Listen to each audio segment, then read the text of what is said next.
ರೊಟ್ಟಿ ಅಥವಾ ಚಪಾತಿ ಜೊತೆ ಒಂದು ಸಿಂಪಲ್ಲಾಗಿರೋ ಪಲ್ಯ ಮಾಡಿಕೊಂಡು ಅದ್ರ ಪಕ್ಕ ಈ ಥರದ್ದೊಂದು ಖಡಕ್ಕಾಗಿರೋ ಹಸಿಮೆಣಸಿನ್ಕಾಯಿನ ಚಟ್ನಿ ಮಾಡ್ಕೊಳ್ಳಿ, ತುಂಬಾ ರುಚಿಯಾಗಿರುತ್ತೆ. ಈ ಚಟ್ನಿ ಜೊತೆ ತುಪ್ಪ, ಬೆಣ್ಣೆ ಅಥವಾ ಮೊಸರು ಏನು ಹಾಕ್ಕೊಂಡು ತಿಂದರೂ ತುಂಬಾ ರುಚಿಯಾಗಿರುತ್ತೆ. ಎಲ್ಲರೂ ಕೂಡ ಟ್ರೈ ಮಾಡಿ ನೋಡಿ. ಇವಾಗ ಈ ಚಟ್ನಿ ಹೇಗೆ ಮಾಡೋದು ಅಂತ ನೋಡೋಣ ಬನ್ನಿ.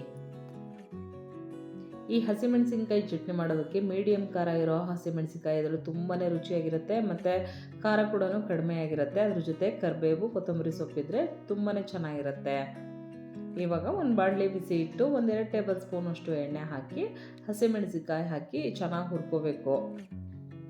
ಸ್ವಲ್ಪ ಎಣ್ಣೆ ಹಾಕ್ಕೊಂಡು ಹುರ್ಕೊಳ್ಳೋದ್ರಿಂದ ಖಾರದ ಪ್ರಮಾಣ ಕಡಿಮೆ ಆಗುತ್ತೆ ಅಂತ ಹೇಳಿ ಸ್ವಲ್ಪ ಎಣ್ಣೆ ಹಾಕ್ಕೊಂಡು ಹುರ್ಕೊಳ್ತಾ ಇರೋದು. ಹಸಿಮೆಣಸಿನ್ಕಾಯಿ ಎಲ್ಲ ಚೆನ್ನಾಗಿ ಹುರಿದ ನಂತರ ಒಂದು 4 ಕಡ್ಡಿಯಷ್ಟು ಕರಿಬೇವನ್ನು ಕೂಡ ಹಾಕಿ ಚೆನ್ನಾಗಿ ಹುರ್ಕೋಬೇಕು.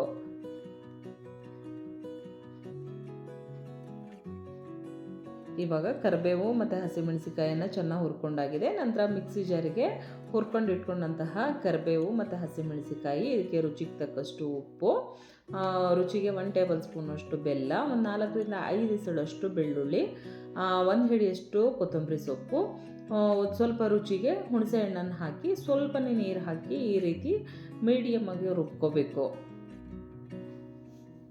ಇವಾಗ ಖಾರವಾಗಿರೋ, ರುಚಿಯಾಗಿರೋ ಮತ್ತು ಖಡಕ್ಕಾಗಿರೋಂತಹ ಹಸಿಮೆಣಸಿನ್ಕಾಯಿನ ಚಟ್ನಿ ರೆಡಿಯಾಗಿದೆ. ತುಂಬಾ ರುಚಿಯಾಗಿರುತ್ತೆ. ಮೊಸರು ಜೊತೆ, ಬೆಣ್ಣೆ ಜೊತೆ, ತುಪ್ಪದ ಜೊತೆ ಏನು ಹಾಕ್ಕೊಂಡು ತಿಂದರೂ ತುಂಬಾ ರುಚಿಯಾಗಿರುತ್ತೆ. ಇವತ್ತು ನಮ್ಮ ಮನೆಯಲ್ಲಿ ನಾವು ಜೋಳದ ರೊಟ್ಟಿ ಜೊತೆ ಈ ಚಟ್ನಿ ಮಾಡಿಕೊಂಡು ಮತ್ತು ಪಲ್ಯ ಮಾಡ್ಕೊಂಡು ತಿಂದ್ವಿ. ತುಂಬಾ ರುಚಿಯಾಗಿತ್ತು. ನೀವು ಕೂಡ ಟ್ರೈ ಮಾಡಿ ನೋಡಿ. ಇವತ್ತಿನ ಈ ಸಿಂಪಲ್ ರೆಸಿಪಿ ನಿಮಗೆ ಇಷ್ಟ ಆಯಿತು ಅಂತ ಅಂದರೆ ಲೈಕ್, ಶೇರ್, ಕಮೆಂಟ್ ಮಾಡೋದ್ರ ಜೊತೆಯಲ್ಲಿ ಸಬ್ಸ್ಕ್ರೈಬ್ ಆಗಿ ಅಂತ ಕೇಳ್ತಾ thank you. Bye. Thank you for watching.